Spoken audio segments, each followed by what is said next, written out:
दर्शकों नमस्कार।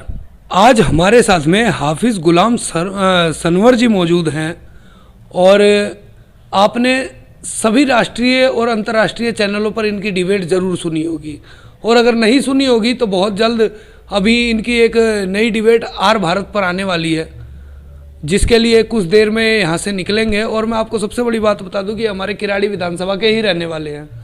किराड़ी विधानसभा के वार्ड नंबर 40 में इनका निवास है और वार्ड नंबर 40 में ये रहते हैं और वार्ड नंबर 40 में रह करके भी इतनी बड़ी उपलब्धि है इनके पास में कि ऑल इंडिया यूनाइटेड मुस्लिम मोर्चा के राष्ट्रीय प्रवक्ता हैं ये। तो आज हम इनसे बात करेंगे वार्ड नंबर 40 की, क्योंकि वार्ड नंबर 40 के अंदर जो समीकरण बन रहा है इस समय निगम के चुनाव को लेकर के, एक तरफ मुस्लिम कैंडिडेट खड़े हैं जो दावा करते हैं कि जितने भी मुस्लिम वोटर्स हैं वो हमारी ओर हैं, दूसरी तरफ बीजेपी और आम आदमी पार्टी ये कहती है कि मुस्लिम वोटर्स इस बार में हम लोगों की तरफ है। तो इस पर हम खास बातचीत करेंगे और इनसे जानेंगे कि किस प्रकार से इस बार मुस्लिम मतदाता किस ओर इस निगम के चुनाव में जा रहा है। बहुत बहुत शुक्रिया आपका कि आपने समय दिया, हमको अवसर दिया। देखिए, आपने जो बातें अभी कही हैं कि एक मुस्लिम कैंडिडेट है तो एक फलां कैंडिडेट है, सबसे पहले तो मैं क्षेत्र के लोगों से ये कहना चाहूँगा कि कभी भी मतदान करते समय धर्म, जात, लिंग, क्षेत्र, भाषा ये नहीं देखना चाहिए। मतदान करते समय व्यक्तित्व और चरित्र, उसके समाज के प्रति उसका समर्पण, उसकी निष्ठा, उसकी ईमानदारी, उसकी भविष्य की योजनाएं, ये सब कुछ देखना ज्यादा महत्व रखता है बनिस्बत इसके कि कोई पार्टी, धर्म, जाति, क्षेत्र ये देखे। यदि आप पार्टी, धर्म, क्षेत्र देखकर मतदान करते हैं तो मैं समझता हूं शायद आप समाज के लिए बहुत सही कदम आप नहीं उठा रहे। एक चूंकि निगम का चुनाव है तो इसमें बड़े स्केल पर कोई बात नहीं करनी चाहिए। स्थानीय मुद्दे होते हैं इसमें, निगम के चुनाव में। और स्थानीय मुद्दों पर आप जब वोट करेंगे तो आप ये देखेंगे कि स्थानीय मुद्दे प्रमुख रूप से हैं क्या, जिससे क्षेत्र के लोग जो है ज्यादा प्रभावित, ग्रसित हैं। वार्ड 40 को आप देखेंगे तो इसमें आपको जो मौजूदा पार्षद हैं, मौजूदा जो भारतीय जनता पार्टी से हैं और वो बिहार के भी हैं और इसी नाम पर वो पिछली बार चुनाव जीते भी थे। बिहार के लोगों ने बड़ा स्नेह प्रेम दिखाया था, उन्हें जिताया था। लेकिन 5 वर्षों के कार्यकाल पर जब आप नजर दौड़ाएंगे तो पूरे इस वार्ड 40 में एक अवैध वसूली का मामला, अवैध निर्माण करवाकर, डराकर, धमकाकर फिर अवैध वसूली का मामला, कई लोगों ने तो उन्हें लिंटर माफिया तक भी कहा। नाम पर उनका पड़ गया। लोगों से मिलने जुलने का उनका जो अंदाज था वो बिल्कुल उनके व्यवहार से कोई संतुष्ट नहीं हुआ क्षेत्र में। और समय समय पर धर्म क्षेत्र का वो नाम भी लिया करते थे, शायद इस चुनाव में फिर वो लेंगे। लेकिन मैं समझता हूं कि उनके इन 5 वर्षों के क्रियाकलापों से क्षेत्र की जनता संतुष्ट नहीं है। अब ऐसे में फिर सवाल खड़ा होगा कि यदि उनके क्रियाकलापों से संतुष्ट नहीं है तो विकल्प कौन? असल मुद्दा ये क्षेत्र के लिए और परिवर्तन यदि करना है तो विकल्प के रूप में आप किसको लाएंगे, किसको लेकर के आएंगे? 2-3 बातों को समझना होगा। एक आम धारणा है कि चुनाव में लोग जो पैसे इन्वेस्ट करते हैं, लगाते हैं, उसका रिटर्न बेनिफिट भी वो चाहते हैं। बिल्कुल। ये मानव स्वभाव है जिससे कोई बच नहीं पाता है, सबसे यही काम हो जाता है। अब सवाल ये पैदा होता है कि जो व्यक्ति सामान्य परिवार का है, निम्न स्तर पे वो टिकट भी पैसे से नहीं खरीद सकता, पार्टी की शर्तों को शायद वो पूरा नहीं कर सकता, और वो चुनाव में जो एक परंपरागत खर्च है, मैं गैर परंपरागत खर्च की बात नहीं कर रहा हूं, वो ऐसा खर्च जो प्रचलित है, मतलब उससे कोई प्रत्याशी इनकार भी नहीं कर सकता और उसके बगैर चुनाव लड़ भी नहीं सकता। ऐसे प्रचलित खर्चों का जो मतलब बजट है, अगर उस परिवार, उस उम्मीदवार के पास वो भी नहीं हो और फिर भी वो चुनाव अगर दम से लड़ रहा है तो इसमें भी समझने की जरूरत यह है कि उसके पीछे कौन है। जी बिल्कुल। वो भी चुनाव जीतेगा तो वो क्षतिपूर्ति, वो कर्जा, वो फाइनेंसर जो आज के दौर में कहीं से भी दे ले रहे हैं, जाहिर सी बात है वो ब्याज समेत वसूलना भी चाहेंगे। एक तो ये बात है। दूसरी बात, वो अपने मन का व्यवस्था भी बनाने की कोशिश करेंगे उस निगम के क्षेत्र में। वो चाहेंगे कि मेरी मर्जी से काम हो, चूंकि मैंने आपको फाइनेंस किया, मैंने आर्थिक सामाजिक आपकी मदद की, तो कल को यह भी दावा होगा कि वोट भी मैंने ही दिलाया। तो जो वोट के ठेकेदार हैं और जो नोट के ठेकेदार हैं, इन दोनों से आम मतदाताओं को, मैं आम मतदाताओं की बात कर रहा हूं, नॉट हिंदू मुस्लिम, आम मतदाताओं को इन वोट के ठेकेदारों और नोट के ठेकेदारों से भी सावधान रहने की आवश्यकता है, क्योंकि ये छोटा चुनाव, ये पंचायती चुनाव है।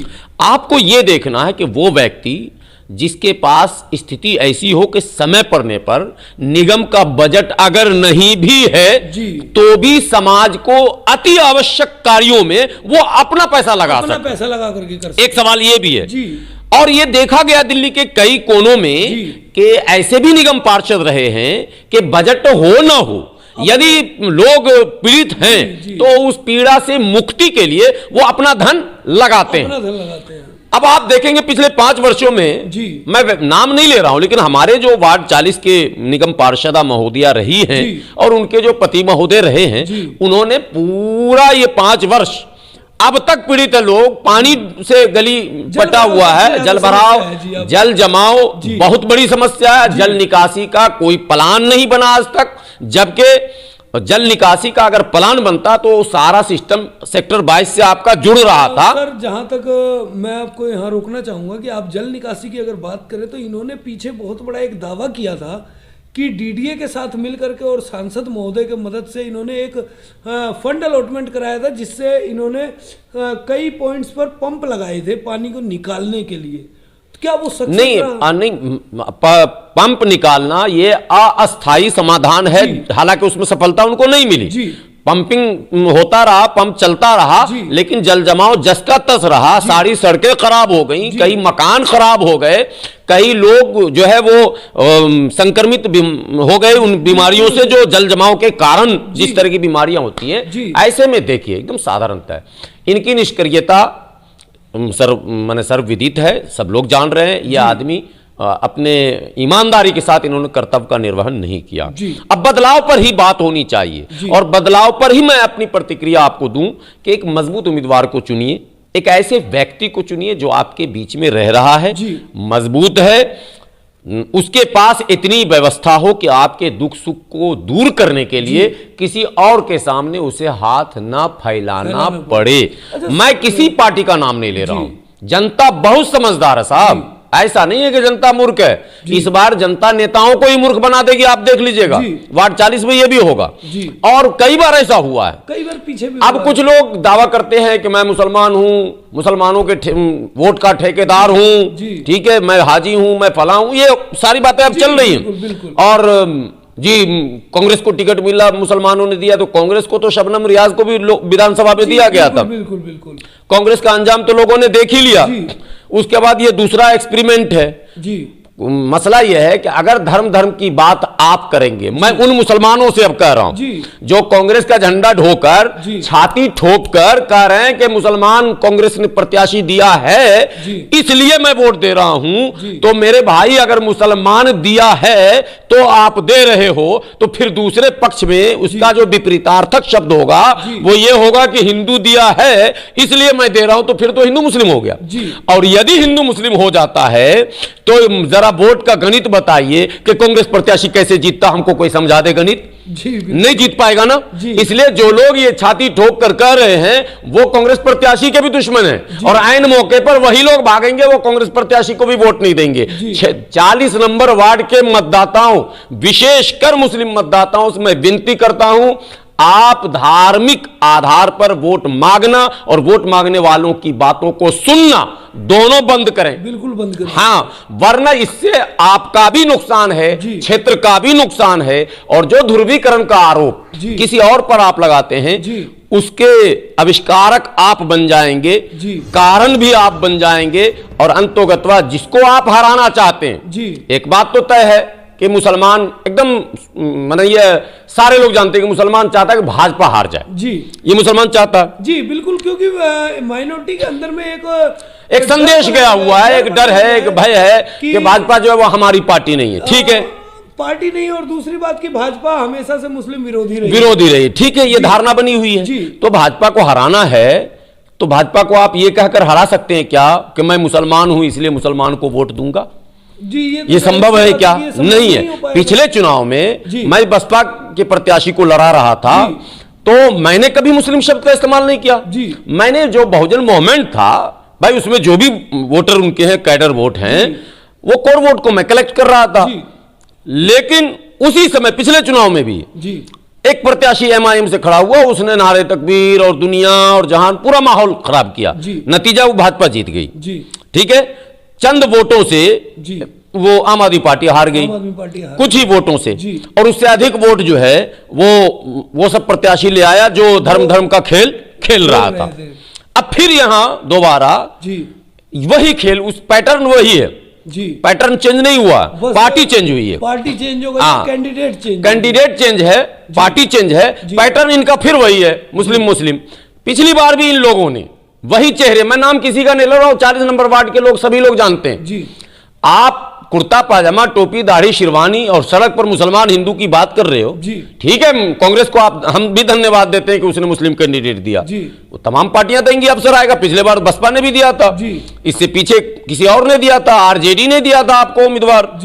तो ये कोई बड़ी बात नहीं है, हो सकता है किसी जमाने में भाजपा भी आपको दे दे, लेकिन हम चुनाव को हिंदू मुस्लिम करना खुद से, ये निहायत ही मैं समझता हूं गैर राजनीतिक, गैर सामाजिक और गैर धार्मिक शब्द हैं कि आप, धर्म भी इसकी अनुमति नहीं देता कि आप ये कहें कि चूंकि मुसलमान को टिकट दिया कांग्रेस ने इसलिए हम सब मुसलमान इसके साथ हैं, तो फिर खेल पूरा बिगड़ जाएगा। इसलिए मैं विनती करता हूं हाथ जोड़कर वार्ड 40 के तमाम मुसलमानों से, आप कोई अगर धर्म का नाम भी ले, चाहे नाम लेने वाला कोई भी हो, हिंदू हो या मुस्लिम हो, आप उसको कहें ये छोटा चुनाव भाई साहब मोहल्ले का है, ये धर्म पर नहीं होगा, ये व्यक्तित्व पर होगा। और भविष्य में कौन हमारे इन छोटे मोटे समस्याओं को जो निगम के अंतर्गत आती हैं उसको कौन निपटा सकता है, किसके पास उसका अनुभव है, किसके पास वैसी टीम है, किसके पास इकोनॉमिकल वो मामला है, सब बैकअप है, हम ऐसे लोगों को चुनाव में वोट दें। अब आप अंतिम में फिर पूछेंगे कि भाई आखिर आपकी नजर में ऐसा है कौन? बिल्कुल, ये तो मेरा आप पत्रकार हैं तो मैं भी पत्रकार ही हूं, इसलिए मुझे पता है कि आप ये सवाल करेंगे, मैं पहले ही उसका जवाब दे देता हूं। देखिए, एक बात बिल्कुल आप माने जान लीजिए कि समीकरण जो लोग बना रहे हैं बैठकर, जो वहां पर समीकरण, हाँ 10-20 लोग, उन तमाम समीकरणों को देखने के बाद भी कांग्रेस को अगर अधिक से अधिक मत माइनॉरिटी का मिल गया तो 100% भारतीय जनता पार्टी ही जीत रही है। यह समीकरण है, ये समीकरण हाँ धरातल पर है। अब उस समीकरण को बदलने के लिए माइनॉरिटी को या तो आम आदमी पार्टी की तरफ जाना पड़ेगा या फिर कोई और विकल्प बनाना पड़ेगा, लेकिन कोई और विकल्प बनता हुआ दिख नहीं रहा, क्योंकि गिने चुने तो उसमें प्रत्याशी वही विकल्प बनता हुआ अब नहीं दिख रहा। अब कोई विकल्प आज की तारीख में आप पूछेंगे कि कौन हरा सकता है, तो तमाम गणित को, अगर पिछले वोट के आंकड़े को आप सामने लें, जो पिछला चुनाव था, आम आदमी पार्टी कम अंतराल से भाजपा से हारी थी, उसको अगर बेस बनाए, कैंडिडेट पिछली बार भी मुसलमान था, 2-2 था, मुसलमान का नाम भी लेने वाला था, ठीक है, लेकिन जो परिणाम आया था, जो विश्वास जताया था लोगों ने, तो उसको अगर आधार बनाते हैं तो जीत की रेस में आम आदमी ही है आज भी, क्यों मुकाबले में आम आदमी और भाजपा ही है। अगर पिछले चुनाव को आधार मानते हैं तो अगर आपको लगता है कि नहीं सारे आधार पिछले चुनाव के खत्म हैं, तो भैया फिर ये हिंदू मुस्लिम का खेल भी खत्म कर दो, बिल्कुल बात खत्म। लेकिन मेरी नजर में, मेरा अपना एक अनुभव है कि आज भी मुकाबला ज्यों का त्यों लग रहा मुझे भाजपा वर्सेस आम आदमी पार्टी।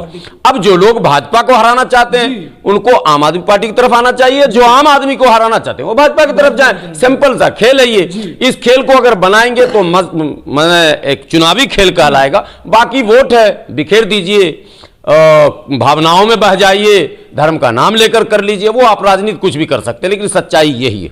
अच्छा, कांग्रेस पार्टी की ओर अगर ये जो वोटर्स हैं वो अगर जाते हैं तो आपकी तरफ से सीधा सीधा फायदा जो है वो भाजपा को जा रहा है। बिल्कुल जा रहा। और दोबारा से जो देखिए, आम आदमी पार्टी को मुसलमान का वोट मिलना निश्चित है जी, इसमें नो डाउट जी। कम मिले ज्यादा मिले निश्चित तौर पर मिलेगा। कांग्रेस को भी थोड़े बहुत वोट मुसलमानों के, कैंडिडेट मुसलमान ना होता तब भी वो जो कैडर हैं वो तो मिलता जी। तो मेरा कहना है कि आम आदमी को भी मिलता, कांग्रेस को भी मिलता, पिछली बार भी मिला था। जब पिछली बार बनवारी लाल जी स्वयं खड़े थे, उनकी पुत्र वधू जब खड़ी थी तब भी उनको वोट मिला था, और तब भी मुसलमानों का जो कैडर है कांग्रेसी उसने तो दिया ही था, ठीक है। और आम आदमी को भी मिला था, बसपा से मुसलमान प्रत्याशी थे उसको भी मिला था, जो मैं स्वयं लड़वा रहा था। MIM का कैंडिडेट था उसे भी वोट मिला था। तो उसको अगर आप पैमाना बनाते हैं, कलम लेकर लिख लीजिए, इतने मुस्लिम, इतने फला, इतने फला, इतने गांव में वोट है, इतने कॉलोनी में वोट है, इतने बिहार के हैं, इतने फला, सारा कैलकुलेशन कर कर आप पहुंचेंगे वहीं कि टक्कर जो है वो आम आदमी और भाजपा में ही होना है। अब फैसला उनको करना है जो साइलेंट वोटर हैं, वोटर जो बैठे हुए, वो साइलेंट वोटर को ये मैसेज जाना चाहिए कि भाई टक्कर में कौन है, भाजपा को चित कौन करेगा जी।